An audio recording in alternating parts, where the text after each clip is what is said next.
Welcome to allfreecrochet.com's learning channel. Come to our website for thousands of free patterns and inspiring ideas.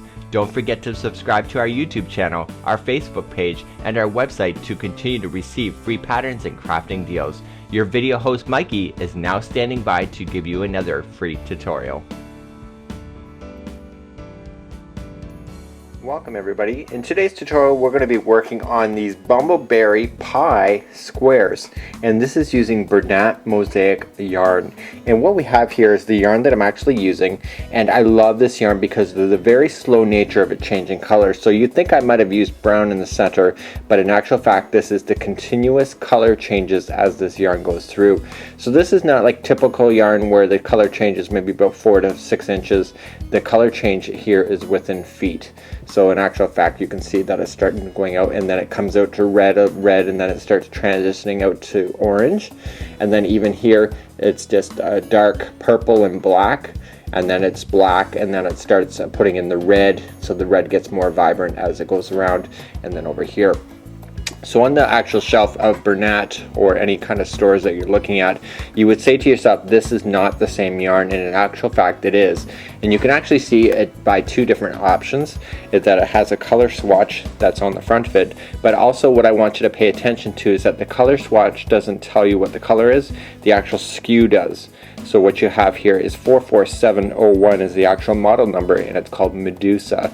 So on the outside of the balls, they are looking very different because of the color transition is so slow, is that this color is actually inside this ball, just deeper into it. So in actual fact you can start seeing these colors here when you pull back some of the layers. So let's get started on this Bumble Berry Pie Afghan, and this is by Bernat Mosaic yarn.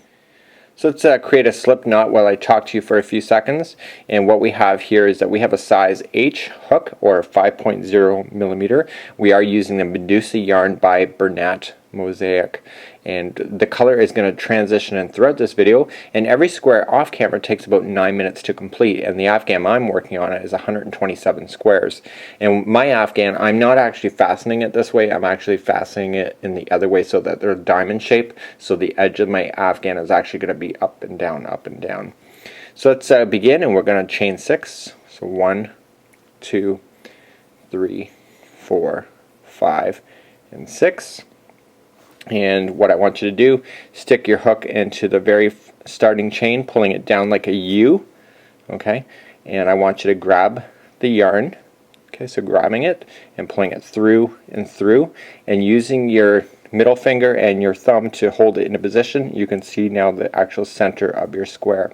So the straggler actually locked into position as well. It doesn't have to do that, but you can. So let's now chain up 3. So 1, 2, and 3, and we want to go around inside this circle another 15 more times. This actually counts as 1. So it's, we're going to double crochet ourselves into the center, okay?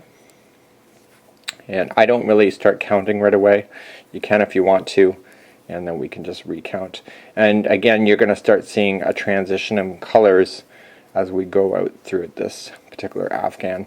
So in actual fact, I know from experience you can start seeing that it's getting a little more black and orange than when we started already, and you're going to see it transitioning before your eyes. So let's continue to work on that, double crocheting ourselves all the way around. Okay, we want a total of 16 altogether, which included the very first one of the chaining of 3. So in actual fact you're doing 15 double crochets. You may notice that the center of the circle may get stuffed, and we are okay with that because we can move things around if we have to. So let's begin to count. So we got 1, 2, 3, 4, 5, 6, 7, 8, 9, 10, 11, 12, 13. So we got 14, 15, and 16. So now we're going to begin to slip knot up into the first. Okay, so we have the chaining of 4, or sorry, just want to slip stitch to the top of the chain here.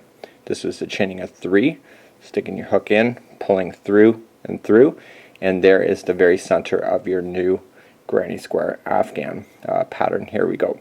So let's move on to the next level of this square. The next thing we're going to do now is we're going to chain up 4. Okay, so 1, 2, 3, and 4. So in actual fact, double crochet is normally 3, but we're doing 4 because I want you to picture an upside down L. So 1, 2, 3, and then the 4 is actually going to go over top like this. So how we do it is that we look for this stitch here, not this one, but that one, and we want to wrap, and we want to come in for a double crochet into that, and we want to chain 1. So 1. So go into the next stitch available on the circle,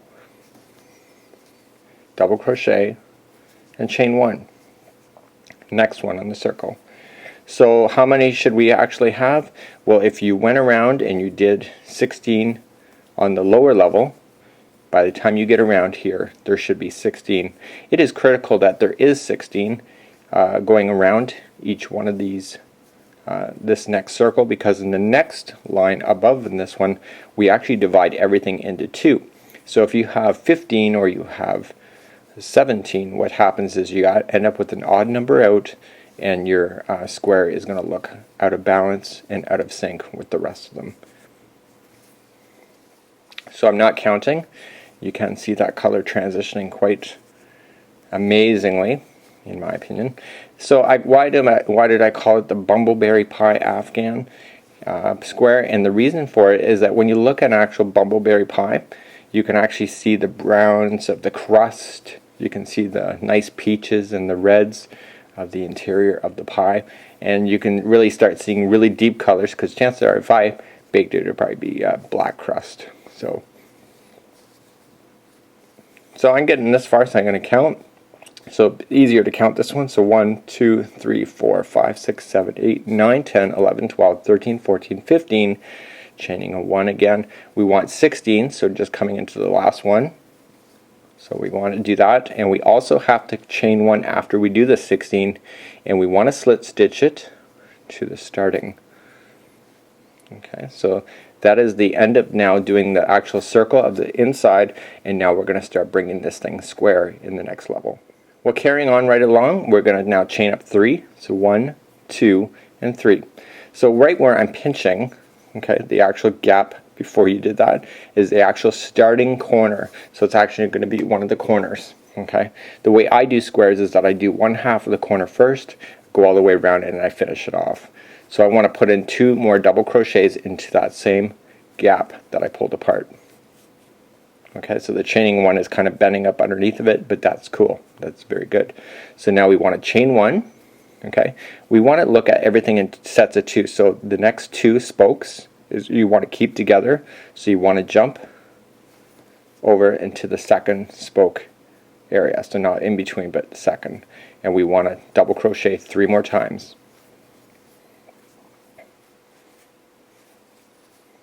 Okay, so we double crocheted 3 more times. We want to chain 1, and now we're going to begin doing the next corner. Okay, so visualize this thing as a corner here. So we want to keep the spokes together, so 2, and going after the second one. Do you see that? So we want to double crochet 3 times. So when we're doing granny squares, we double crochet in the corner 3 times. We chain 2, 1 and 2, and then we come back in. So I purposely kind of turned it sideways. You can do that for yourself as well if it makes it easier for you to understand what you're looking at.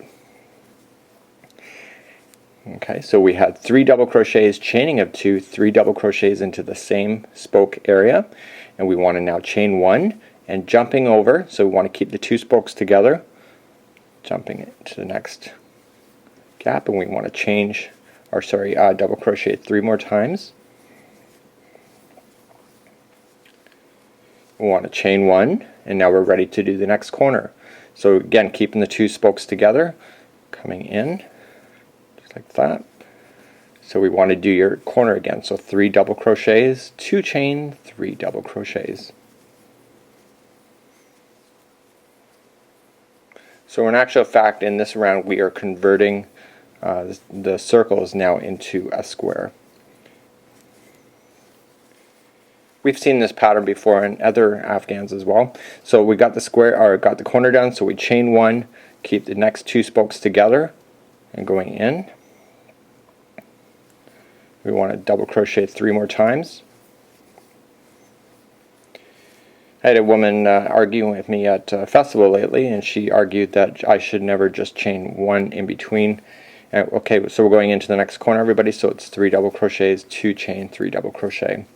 So she suggested that me putting only one in between each one of the actual stitches actually doesn't make any sense, that it would make it too tight. In actual fact, I find that when you when you put 2 chains in between any of the layers, I find, and it's not a corner, I find that it makes the Afghan pretty sloppy and loose. But that's just my own opinion. So want to chain 1, okay, keeping the next 2 spokes together. So everything has 2 spokes around it. So if you ended up with an odd number going all the way around, then you'll end up with an extra spoke or not enough. So we're coming last to the final corner. We've already done 3 on the starting, so this one we're just finishing off, just doing 3 double crochets and 2 chaining, and then we're going to slip stitch and then move up to our next level. So we're nearly almost done this particular square. So 2 chain, and we're just going to come into the top of the other where we started and pull through and through, and this rotation is now finished. Okay, so we're now moving up to the next level, so let's chain 3, 1, 2, 3, and this is just like a regular granny square at this point. So coming into the gap, the corner gap, coming in 2 more times for a double crochet. We want to now chain 1. I call this the runway. Every spot between the corners is the runway.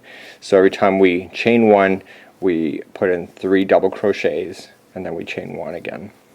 And we do that all the way until we hit a corner again. So chain 1. Okay, the next one on the runway, it's not a corner yet.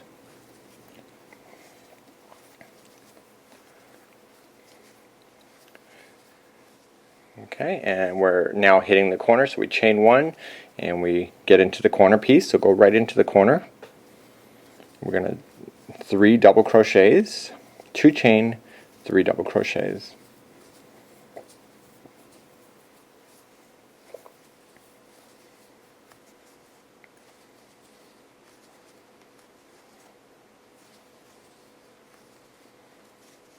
Okay, we're now on the runway area, so we're going to chain 1 and just look for the gaps. I love that for granny squares, you don't have to be that particular with it. So the secret for me is that with doing this kind of yarn, you'll end up with many variations of squares, because the coloring is changing so slowly and so amazingly, in my opinion, that you can end up with many different variations. But you can double the amount of variations if you grab the yarn from different areas. So you could grab it from the middle of the ball, like I normally do, and just work, continue to pull out, or you can just start on the outside of the ball and work your way in. And by changing your direction like that, it changes what order things go in. So for example, what we have here, the yellow is kind of there, and then we're kind of hitting some of the reds. So we're just changing the transition order, which then will double the amount of actual squares available to you. So to actually make your whole one ball of yarn actually look almost up to 30 different styles on your one Afghan. So we are still in the runway. I think I might have done a corner while I was chit-chatting with you as well. Kind of instinct to do it. And chaining 1, next corner.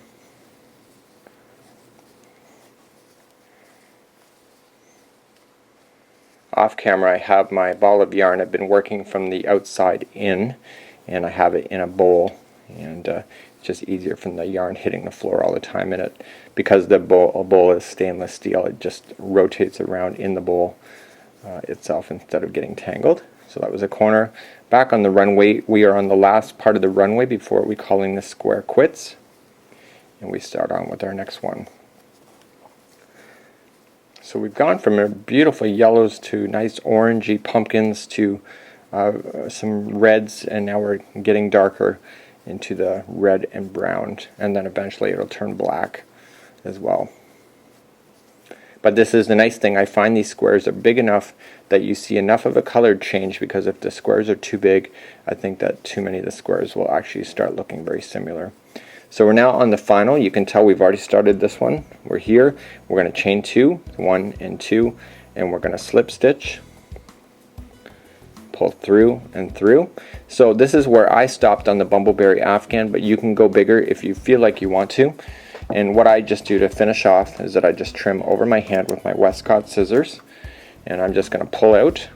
Okay, so I'm just pulling up and letting it fall out. What I just do is I kind of pinch it with my fingers, but I go in and I pull through, so I still have it in behind, and I put the straggler, the loose end, through that loop, and I pull it.